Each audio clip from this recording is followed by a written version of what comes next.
Hi, myself Suresh. I'm the Chief Engineer for the Den Bangalore Whitefield.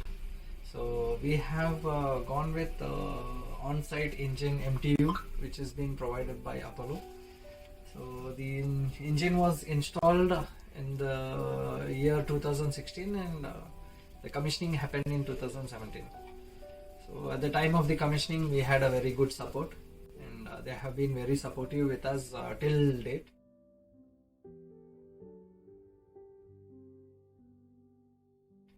Okay, the commissioning happened in the year 2017.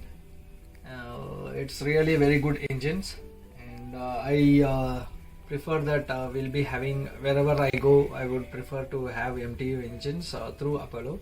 So Apollo is really a good company who supports a lot in this troubleshooting of the engines, and I believe that they are really a good company who can support us very well in on-site MTU engines.